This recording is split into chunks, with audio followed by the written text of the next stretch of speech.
Assalamualaikum warahmatullahi wabarakatuh. Di sini kelompok kami akan membahas tentang artikel yang telah kami buat, yaitu tentang artikel anti korupsi di Indonesia antara harapan dan tantangan. Sebelumnya di sini perkenalkan dulu, nama saya Rizky Irawan. Saya akan menjelaskan apa sih itu korupsi, kemudian apa aja nih tindakan-tindakan yang dikatakan sebagai korupsi. Nah, sebelumnya korupsi ini salah satu masalah terbesar nih yang ada di Indonesia udah sejak lama, sebagai tindakan penyalahgunaan kekuasaan untuk kepentingan pribadi. Nah, korupsi telah mempengaruhi banyak aspek nih di kehidupan di negara ini, mulai dari politik hingga kesejahteraan sosial. Berbagai upaya telah dilakukan oleh pemerintah untuk memberantas korupsi. Namun tantangan yang dihadapinya ini masih sangat besar. Nah, tujuan kami membuat artikel ini yaitu akan membahas penyebab, kemudian dampak, serta upaya pemberantasan korupsi yang ada di Indonesia. Menurut Undang-Undang Nomor 31 Tahun 1999, korupsi dapat didefinisikan sebagai tindakan ilegal atau tidak etis yang dilakukan oleh seseorang yang memegang jabatan dengan tujuan mendapatkan keuntungan pribadi. Nah, sementara menurut Undang-Undang Nomor 20 Tahun 2001 tentang pemberantasan tindak pidana korupsi, korupsi mencakup tindakan seperti penyuapan, kemudian penggelapan, kemudian pemerasan hingga penyalahgunaan wewenang.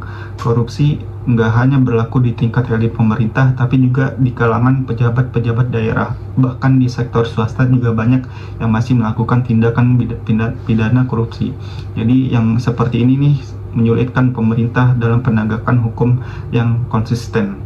Nah, selanjutnya akan dibahas oleh teman saya yang lain, dari mulai penyebab, kemudian dampak korupsi yang ada di Indonesia. Dari saya cukup sekian, terima kasih. Halo, perkenalkan nama saya Yang Kristina dengan NIM 172100123 dari kelas 177C05.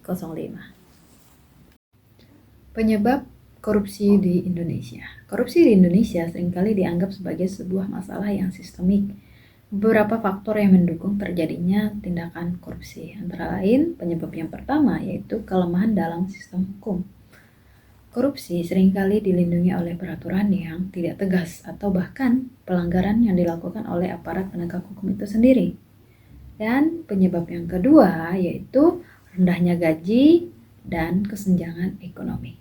Di beberapa sektor, gaji yang rendah serta tekanan ekonomi seringkali menjadi sebuah alasan bagi seseorang atau individu untuk melakukan suatu tindakan korupsi.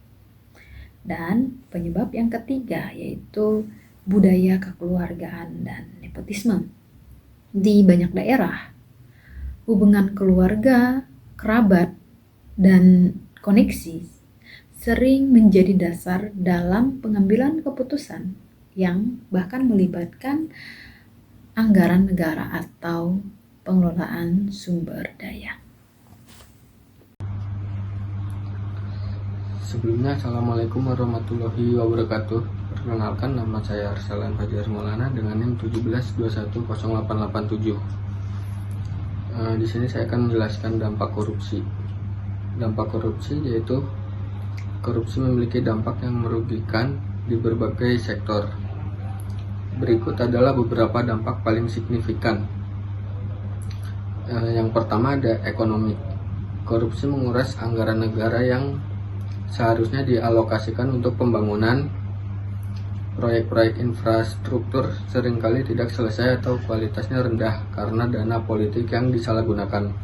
Sebagai contoh kasus proyek KTP elektronik yang menyebabkan kerugian negara mencapai triliunan rupiah.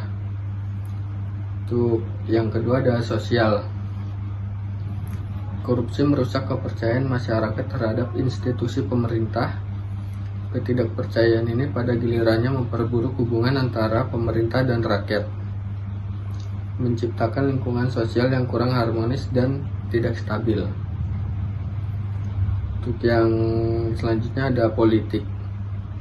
Korupsi melemahkan demokrasi ketika pejabat publik memilih untuk memperkaya diri daripada melayani rakyat. Kepercayaan terhadap proses politik pun menurun. Ini juga memberikan citra buruk kepada pemerintah Indonesia di mata internasional. Sekian dan terima kasih. Assalamualaikum warahmatullahi wabarakatuh. Perkenalkan, nama saya Yupi Andri dari kelas 17 7C 05 dengan NIM 17 21 0701.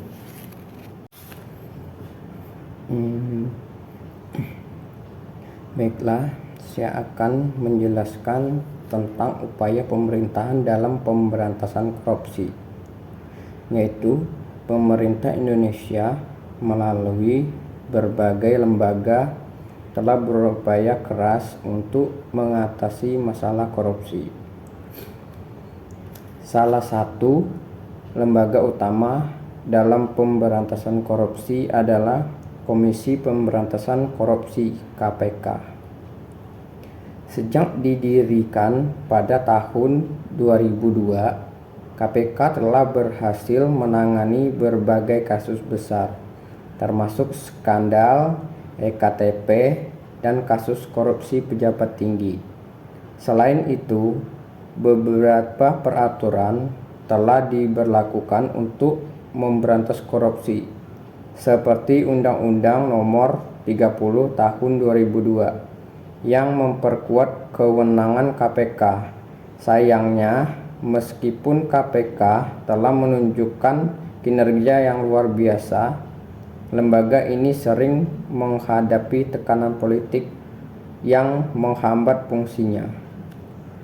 Selanjutnya, tantangan dalam pemberantasan korupsi.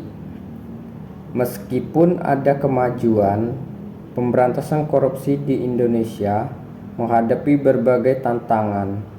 Salah satunya adalah tekanan politik yang terus-menerus berusaha melemahkan KPK.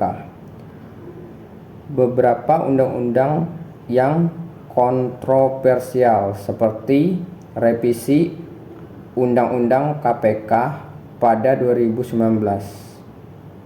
dianggap melemahkan lembaga ini dengan membatasi kewenangannya.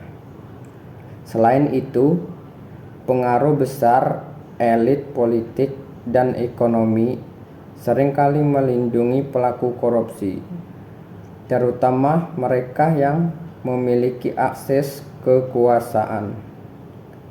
Hal ini memperumit proses hukum, terutama ketika menegakkan hukum sendiri terlibat dalam praktik korupsi. Baik, perkenalkan, nama saya Mili Agustin Mirai. Saya dari kelas 17 7C05 dengan NIM 17 21 10 65.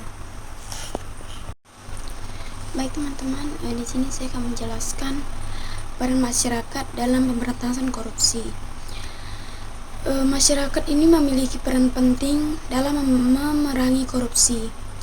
Pengawasan dari masyarakat termasuk jurnalisme investigatif dan partisipasi aktif dalam menyuarakan isu-isu terkait korupsi.